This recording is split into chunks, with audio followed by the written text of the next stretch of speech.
الحمدللہ وکفا وسلام علی عبادہ الذین اصطفیٰ اما بعد۔ محترم سامعین، میں آپ حضرات کی خدمت میں ایک حدیث قدسی پیش کر رہا ہوں جو ریاض الصالحین میں موجود ہیں۔ یہ عجیب و غریب روایت ہے۔ اس روایت کو اگر آپ حضرات سنیں گے تو آپ کو سمجھ آئے گا کہ اللہ تبارک و تعالیٰ کو اپنے بندوں سے محبت کتنی ہے اور اللہ تبارک و تعالیٰ اپنے بندوں سے کیا چاہتے ہیں۔ راوی یہ حدیث حضرت ابو ذر غفاری رضی اللہ تعالیٰ عنہ ہیں۔ وہ اللہ تبارک و تعالیٰ کا ارشاد نقل فرماتے ہیں اللہ کے نبی صلی اللہ علیہ وسلم سے۔ اللہ تبارک و تعالیٰ فرماتے ہیں، اے میرے بندو، میں نے ظلم کو اپنے آپ پر حرام کر دیا ہے اور اس کو تمہارے درمیان بھی حرام کر دیا ہے، لہٰذا تم آپس میں ایک دوسرے پر ظلم مت کرو، یعنی ایک دوسرے کے حقوق مت مارو، کسی کی حق تلفی نہ کرو، کسی پر زیادتی مت کرو۔ اللہ تبارک و تعالیٰ کسی پر ظلم نہیں کرتے ہیں اور بندوں کو بھی حکم دیا کہ آپس میں تم کسی پر ظلم مت کرو، یہ حرام ہے۔ ایک حدیث میں آتا ہے، الظلم ظلمات یوم القیامہ، قیامت کے روز اندھیریوں کی شکل میں ظلم اختیار کر لے گا۔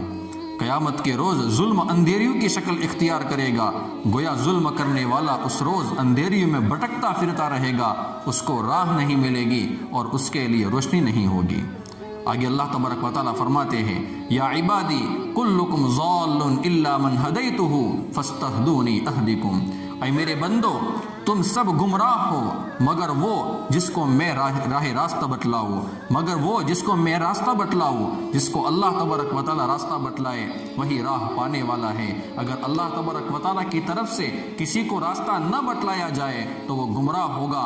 اسی کو فرماتے ہیں، تم سب گمراہ ہو مگر وہ جس کو میں راستہ بتلاؤں، اس لیے تم لوگ مجھ سے ہدایت طلب کرتے رہو، سیدھا راستہ چلنے کی دعا کرتے رہو، اہدنا الصراط المستقیم پڑھتے رہو، میں تم کو سیدھا راستہ بتلاؤں گا۔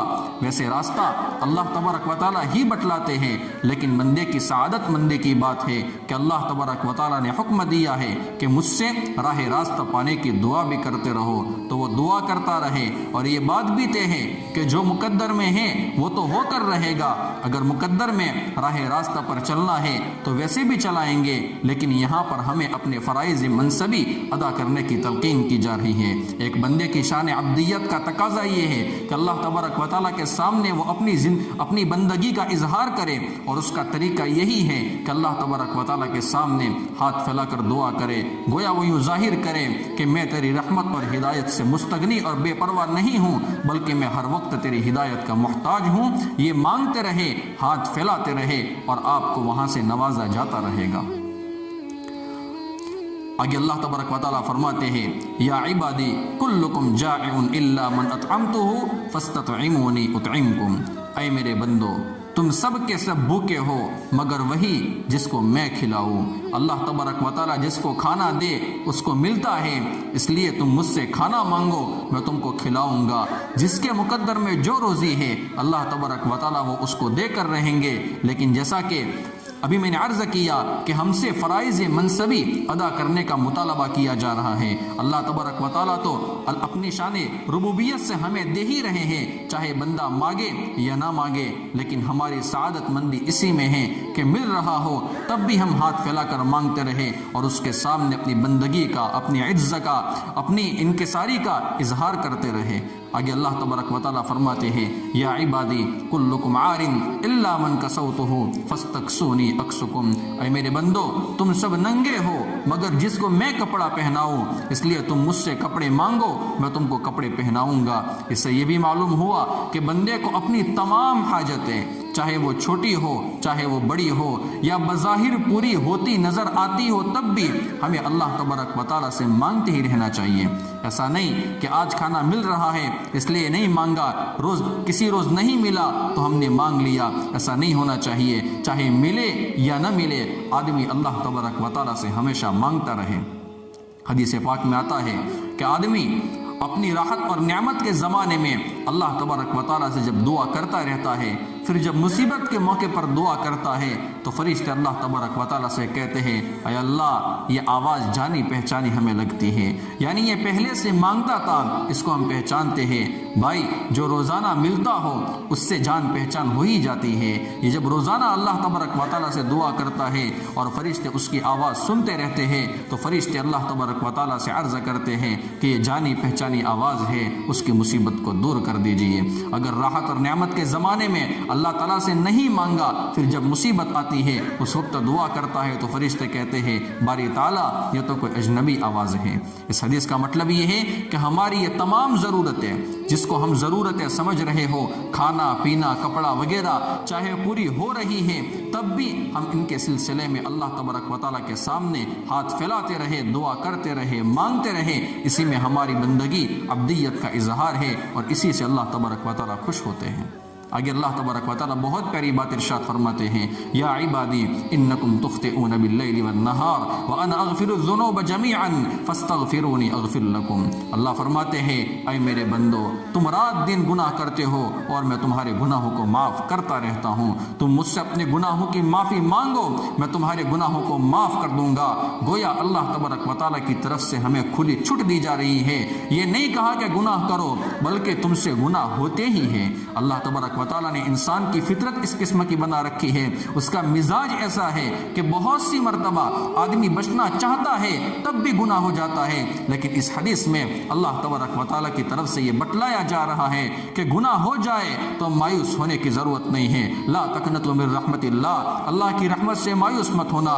اللہ تبارک و تعالیٰ کی طرف سے کھلا اعلان ہے کہ تم سے رات دن گناہ ہوتے رہتے ہیں اور میں تمہارے گناہوں کو معاف کرتا رہتا ہوں، اس لیے تم مجھ سے اپنے گناہوں کی معافی مانگتے ہی رہو، میں معاف کر دوں گا۔ لیکن جب آدمی معافی مانگے ہی نہیں تو معاف کیسے ہوں گے؟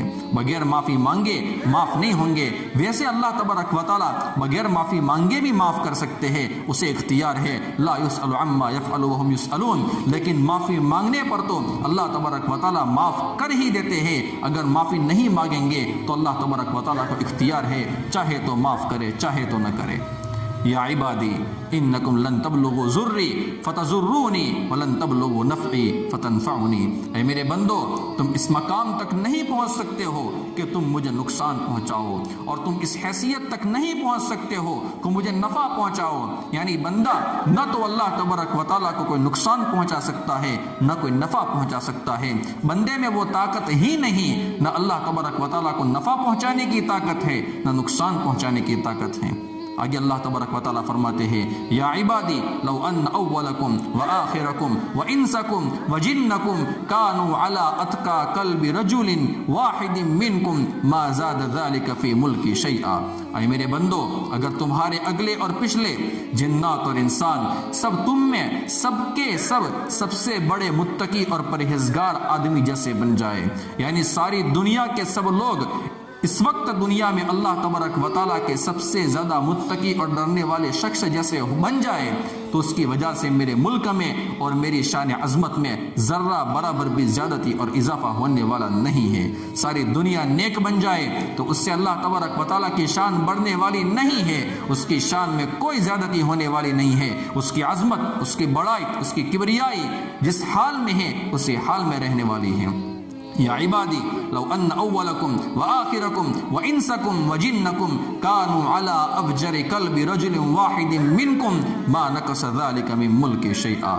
میرے بندو، اگر تمہارے اگلے اور پچھلے جنات اور انسان سب کے سب دنیا کے سب سے بڑے بدکار اور گنہگار آدمی جیسے دل والے ہو جائیں، یعنی دنیا میں جو سب سے بڑا اللہ تبارک و تعالیٰ کا نافرمان ہے، ساری دنیا سب کے لوگ ایسے بن جائیں تو اس کی وجہ سے میرے ملک میں کوئی کمی نہیں آنے والی ہے۔ اللہ تبارک و تعالیٰ کی عظمت و بڑائی، اس کی شان کبریائی میں کوئی کمی نہیں آنے والی ہے۔ سب سے اچھے ہو جائے تو اللہ تبارک و تعالیٰ کی شان میں نہ کوئی اضافہ ہونے والا ہے، اور سب سے برے بن جائے تو اس سے اللہ تبارک و تعالیٰ کی شان میں نہ کوئی کمی آنے والی ہے۔ یہ تو اللہ تبارک و تعالیٰ کا ہم پر احسان ہے کہ ہم تسبیح پڑھتے ہیں تو اللہ تبارک و تعالیٰ کی ذات ہماری تسبیح پڑھنے کی وجہ سے پاک نہیں ہوتی ہے، ہم پڑھیں گے تب بھی پاک ہے، نہیں پڑھیں گے تب بھی پاک ہے، لیکن ہم پڑھیں گے تو اس میں ہمارا فائدہ ہے۔ ہم پاک ہو جائیں گے، اللہ ہم کو نفع پہنچائے گا۔ آگے اللہ تبارک و تعالیٰ فرماتے ہیں یا عبادی لو ان اولکم وآخرکم وانسکم وجنکم قاموا فی صعید واحد فسألونی فاعطیت کل انسان مسألته ما نقص ذلك مما عندي الا كما ينقص المخيط اذا ادخل البحر۔ اے میرے بندو، اگر تمہارے اگلے اور پچھلے جنات اور انسان یعنی حضرت آدم علیہ السلام سے لے کر قیامت تک جتنے انسان پیدا ہونے والے ہیں سب اور تمام جنات ایک کھلے میدان میں آ جائے اور جتنے ہیں وہ سب مجھ سے مانگے اور اپنی حاجتیں پیش کرے اور جس کو جو مانگنا ہو وہ مانگے، جتنا مانگ سکتے ہو اتنا مانگے، اپنے سب سوال اللہ کے سامنے پیش کرے۔ باری تعالیٰ فرماتے ہیں جس نے جو مانگا میں ان کو اتنا دے دوں گا، تو اس کے دینے کے بعد بھی میرے پاس جو نعمتوں کے خزانے ہیں اس میں اتنی بھی کمی نہیں آنے والی ہے جتنی سمندر میں سوئی کو داخل کر کے اور اس کو نکالے تو اس سمندر میں کمی آئے۔ علماء لکھتے ہیں سمندر چاہے کتنا ہی بڑا صحیح لیکن ہے تو فانی، ختم ہونے والی چیز ہے۔ سوئی جتنی بھی چھوٹی صحیح لیکن اس کے اوپر ایک چھوٹا سا قطرہ جو آیا ہے اس کو سمندر کے پانی سے کروڑویں یا اس سے زیادہ ہی صحیح کچھ نہ کچھ تو نسبت ہے۔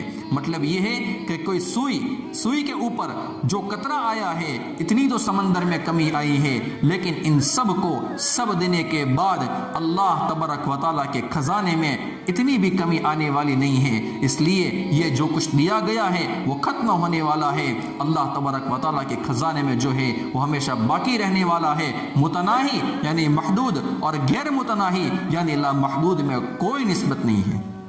آگے اللہ تبارک و تعالیٰ فرماتے ہیں یا عبادی انما ہی اعمالکم احصیہا لکم ثم اوفیکم ایہا۔ میرے بندو یہ تمہارے اعمال ہیں، میں تمہارے واسطے ان کو ریکارڈ کرتا ہوں، کل کو میرے سامنے آ کر ان کا جواب دینا پڑے گا اور سارے اعمال کا پورا بدلہ تم کو ملنے والا ہے۔ اچھے اعمال ہیں تو اچھا بدلہ ملنے والا ہے، برے اعمال ہے تو برا بدلہ ملنے والا ہے۔ فمن وجد خیرا فلیحمد اللہ۔ اس لیے اگر کسی بندے سے کوئی نیکی کا کام ہو جائے تو اللہ تبارک و تعالیٰ کی تعریف کرے، میرے اللہ تیرا شکر و احسان ہے کہ تو نے مجھے توفیق عطا فرمائی اور مجھ گنہگار سے نیکی کا کام ہو گیا، ورنہ ہم جیسے ناقص ہیں ہمارے اعمال بھی ناقص ہیں۔ اگر ہم اللہ تبارک و تعالیٰ کا شکریہ ادا کریں گے لئن شکرتم لازیدنکم، شکریہ ادا کریں گے تو اللہ تبارک و تعالیٰ نعمتوں کو بڑھائے گا۔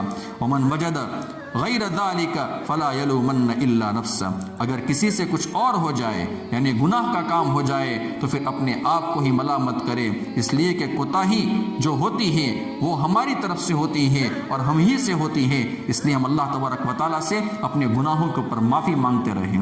اگر ہم سے کوئی گناہ ہو جاتا ہے تو اپنی طرف نسبت کرے کہ میری کمزوری کی وجہ سے گناہ ہو گیا ہے اور اللہ تبارک و تعالیٰ سے معافی مانگتے رہے۔ اس حدیث سے ہمیں یہ سبق ملتا ہے کہ ہم اللہ تبارک و تعالیٰ سے ہمیشہ اپنی چھوٹی بڑی حاجتیں تمام پیش کرتے رہے اور اللہ تبارک و تعالیٰ سے مانگتے رہے۔ اللہ تبارک و تعالیٰ مجھے اور آپ کو کہنے سننے سے زیادہ عمل کرنے کی توفیق عطا فرمائے۔ وآخر دعوانا ان الحمد للہ رب العالمین۔